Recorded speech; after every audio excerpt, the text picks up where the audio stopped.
Welcome, welcome.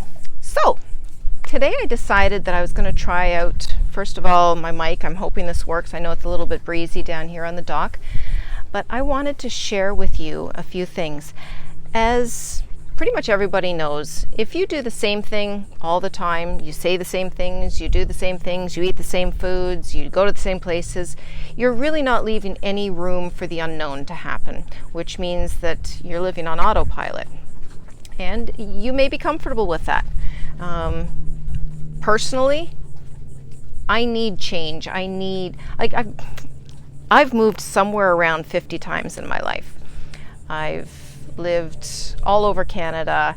I've already in Florida. I have lived in 5 places, and I've been down here for 6 years. So I appreciate change. Yeah, sometimes it can be a little unnerving, but I appreciate it. So I'm used to a certain degree of change. But the change that I'm going to tell you about is a change that occurred almost a year ago. Almost a year ago, I embarked on a journey. And I'm just going to wait for this jet ski to go by because it's a little noisy. Hold on just a second.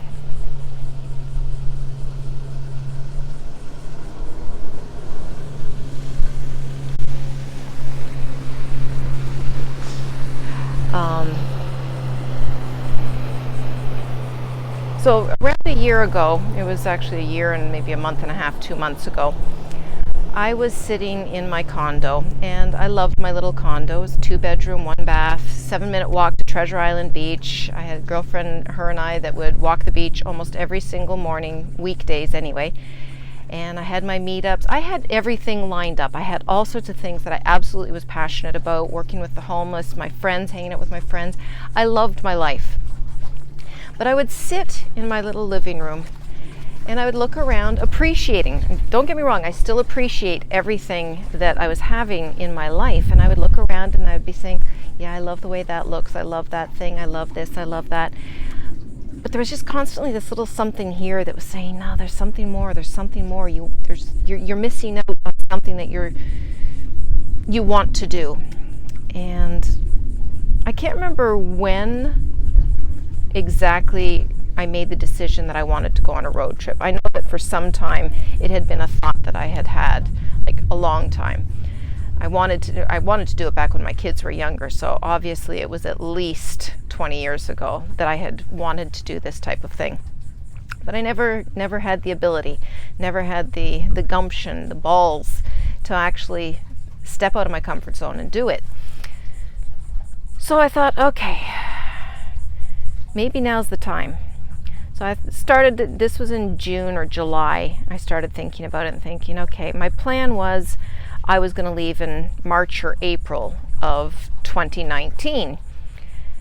And I went to this motivational seminar with my friend Anna, and I told her about this desire that I had. And she says, so why aren't you doing it? Well, I came up with all of the typical, well, I can't because.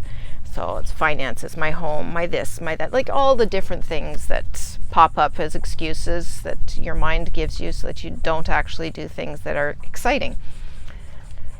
And she didn't buy any of my excuses, not even a little bit.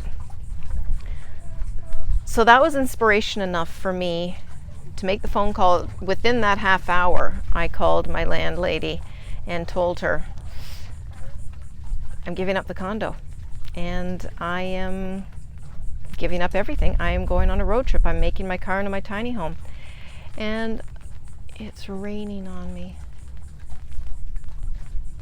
If it gets to be too much, I will have to pack up, but we'll keep going for now. Looks like I'll be okay. So once that step had been taken, it was easier for me to embrace the rest that had to come along.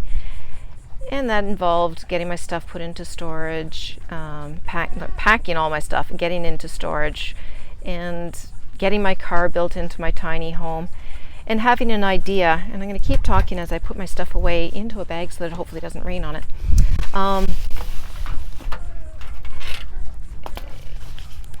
everything flowed.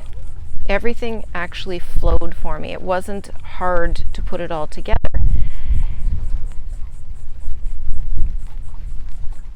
Once I took those steps, and once I actually started on my journey, the magic began. The magic began.